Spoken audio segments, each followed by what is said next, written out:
এই দেহের মধ্যে আত্মা আছে, ভগবানের সচ্চিদানন্দ চিৎকন অংশ। আমাদের দুঃখ প্রবেশের দুয়ার খুলে দিয়েছি দুটো অক্ষরে মম, এই দেহ আমি। এই কথাটি ছোট, কিন্তু এই কথাটা বুঝতে পারলে আপনি এক লাফে ভগবানের দুয়ারে চলে যাবেন। দুঃখ আপনাকে আর জড়াবে দিয়ে স্পর্শ করবে না। দুঃখ ঢুকেছে যারা মনে করে এই দেহ আমি। আমি দেহ নই। আমি গাড়িতে উঠলে গাড়ি হয়ে যায় না, আমি বাড়িতে বাস করলে আমি বাড়ি হয়ে যাই না, আমি আমিই থাকি। আমি কাপড় বদলালেও আমি বদলাই না, আমি আমিই থাকি। সিন্ধুকে সোনাদানা থাকলে সিন্ধুক দাবি করতে পারেন এটা আমার, ওটা মালিকের। তেমনি আত্মা আমার ভেতরে আছে, আমি ওই চিৎকন অজর অমর শাশ্বত সনাতন আত্মা। আমি দেহ নই। এই আমি যে দেহ না, এই বদলেই দুঃখের শেষ। আত্মাতে জরাব্যাধি নেই, যার জন্মই নেই তার মৃত্যু হবে কি করে? আত্মাতে জরাব্যাধি নেই, জন্ম মৃত্যু অভিশাপ নেই, আছে এই দেহের। কারণ আমি আমাকে এই দেহ মনে করেছে, আমি দেহ নই। এই কথাটাই তো গীতায় বারবার বোঝাচ্ছেন, তুমি দেহ নই। এই জন্য মো আর মো একসাথে করলে কি হয়? মম। এই যে আমার, আমি এবং দেহ আমি আর স্ত্রী পুত্র আমার, এই হলো দুঃখ জরা ব্যাধি প্রবেশের দুয়ার। একবার যদি বলতে পারেন আমি দেহ নই, স্ত্রী পুত্র আমার নই, সব ভগবানের, মুখে না প্রাণ থেকে যদি সিদ্ধান্ত নিয়ে বলতে পারেন, আপনাকে আর এই মরজগতে আসতে হবে না, চিন্ময় ভগবত ধামে স্বরূপে ফিরে যেতে পারবেন, আর আপনার মৃত্যু নেই।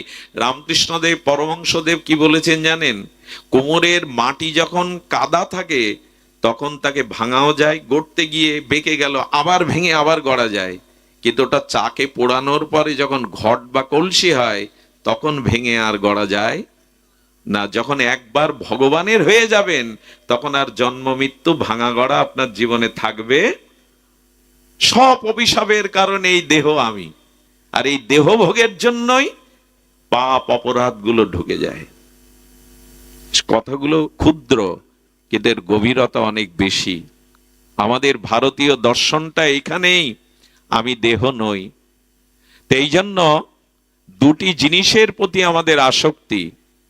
কয়টা জিনিসের প্রতি? দুটি। একটা হলো শরীর, আর একটা হলো সম্পদ। ভগবানে আত্মসমর্পণ করেছিলেন কে? কে করেছিলেন? বলি মহারাজ। আসুন তার দিব্য চরিত্র কথা সামান্য, খুব অদ্ভুত এই চরিত্র কথা। বলি মহারাজ আত্মসমর্পণ করেছিলেন। আর আত্মসমর্পণ মানে দেহ সম্পদকে চিরতরে নিঃস্বার্থভাবে ভগবানকে অর্পণ করার নামই হলো আত্ম। আমি তোমার হলাম, এই ভগবান তোমার চরণে সব দিলাম, অথচ মনে লুকিয়ে থাকলো আমার আমার, এটা আত্মসমর্পণ নয়। আত্মসমর্পণ তাকে কাকে বলে? আমাদের কাছে সব থেকে প্রিয় দুটি জিনিস, শরীর আর সম্পদ। দেখবেন মানুষ শরীরের থেকে মাঝে মাঝে সম্পদকে বেশি ভালোবাসে। কিরকম ভালোবাসে জানেন?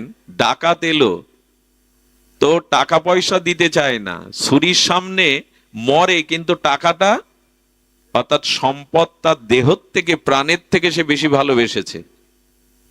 লক্ষ্য করবেন, এই শরীর এবং সম্পদ যদি চিরতরে ভগবানের চরণে কেউ চিরদিনের মতো সমর্পণ করতে পারে, এরই নামই হলো আত্মসমর্পণ। এটা করেছিলেন কে? বলি মহারাজ।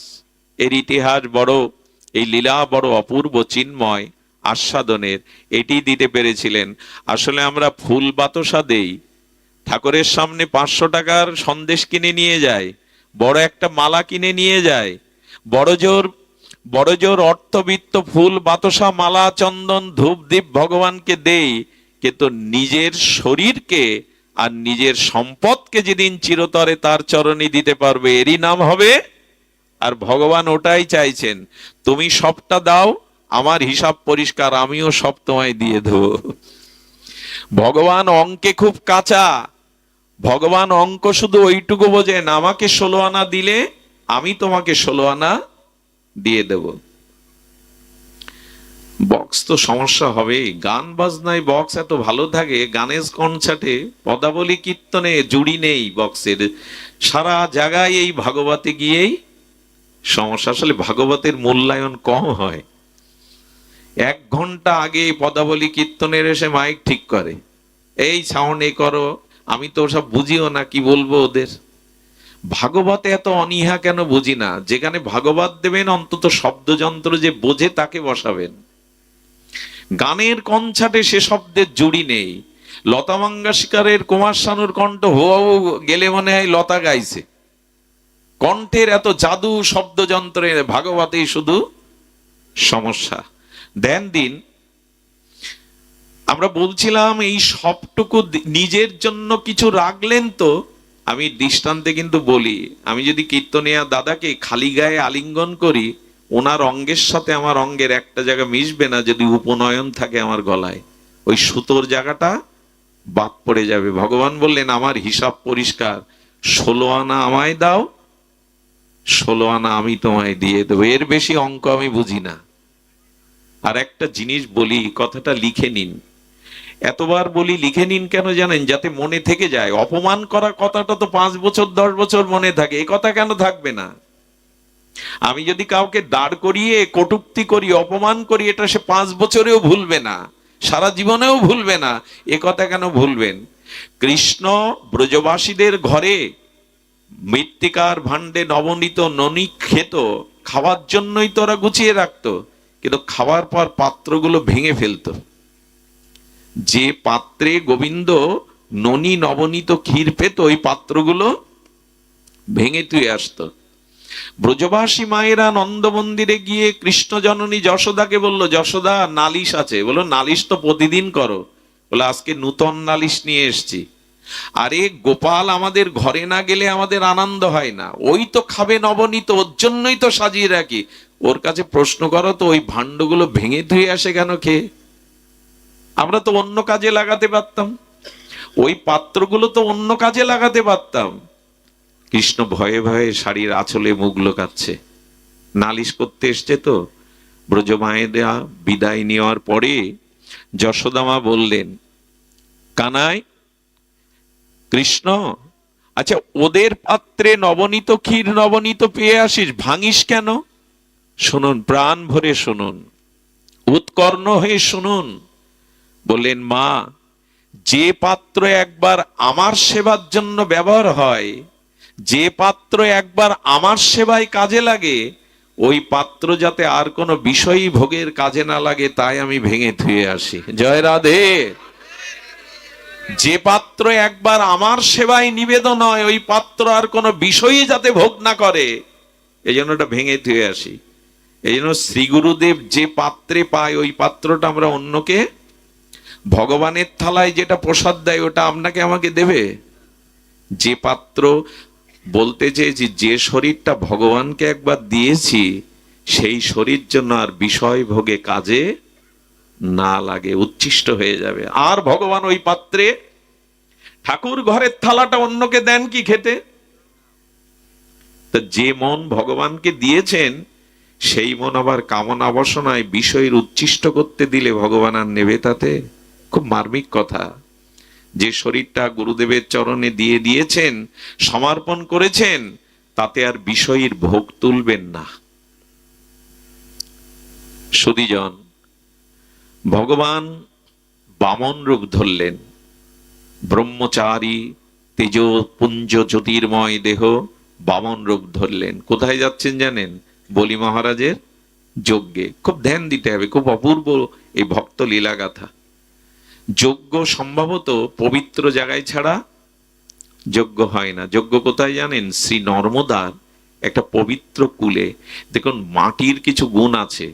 আমি গতদিন মনে হয় বলেছিলাম, পতিত ভূমি আর অপতিত ভূমি। পতিত ভূমি মানে, পতিত মানে যে মাটিটা শুদ্ধ নয়, পতিত মানে অপবিত্র আর পবিত্র। একবার পঞ্চ পাণ্ডবকে নিয়ে কুন্তী দেবী বনবাসে ছিলেন 12 বছর। একটি জায়গা দিয়ে যেতে যেতে কুন্তী দেবী দাঁড়িয়ে পড়লেন। যুধিষ্ঠির পেছনে তাকিয়ে দেখে মা দাঁড়িয়ে, মাকে ডাকছেন, মা চলে এসো। কুন্তী দেবী দাঁড়িয়ে থাকলেন, যুধিষ্ঠির পেছনে এসে বলছেন, মা এই মাটিতে এমন করে দাঁড়িয়ে আছে কেন, চলো। বলেন, যুধিষ্ঠির তুমি প্রাজ্ঞ, তুমি ধর্মজ্ঞ, তবে শোনো, এই মাটিতে দাঁড়ানোর সাথে সাথে আমার শুদ্ধ হৃদয় কালিমায় ভরে গেছে। আরো শুনবে পুত্র, আমি বিধবা, আমি কুন্তী, কিন্তু আমার মনের মধ্যে কাম জেগে গেছে। যুধিষ্ঠির অবাক হয়ে মাকে বলছেন, মা তুমি এগিয়ে যাও। যুধিষ্ঠির এক মুঠো মাটি নিয়ে স্পর্শ করে দেখলেন যুধিষ্ঠিরের হৃদয়ে কাম জাগছে। ভাবতে পারেন, আশেপাশে প্রাজ্ঞ মুনি ঋষিদের প্রশ্ন করলেন, এই জায়গার কোনো প্রাচীন ইতিহাস কি আপনারা বলতে পারেন? বলো, পারি।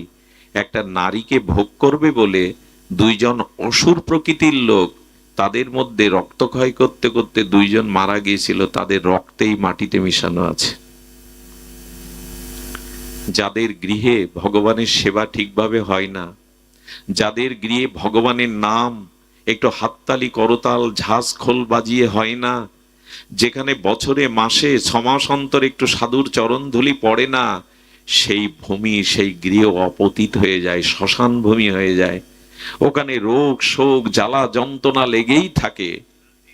এই জন্য ভূমিটা পাবন করুন। কেন বলছি জানি, এই যে চাতালটা, এখান থেকে 4 ঘন্টা আগে যে চাতাল ছিল, এখন কি সেই চাতাল? এখন এখানে দেবতারা মুনি ঋষিরা অলক্ষ্যে হনুমান রাধা মাধব এসে দাঁড়িয়েছেন। এই চাতালটার 5 ঘন্টার আগের চাতাল নয়। আপনাদের চরণ ধুলিতে হরি কথা হরি নামে এটা এখন পাবন ভূমি হয়ে গেছে। যেখানে ভগবানের নাম হয়, সাধুগুরুর চরণ ধুলি পড়ে, সেই ভূমিটা অপবিত্র থাকে না, পবিত্র ভূমিতে রূপান্তরিত হয়।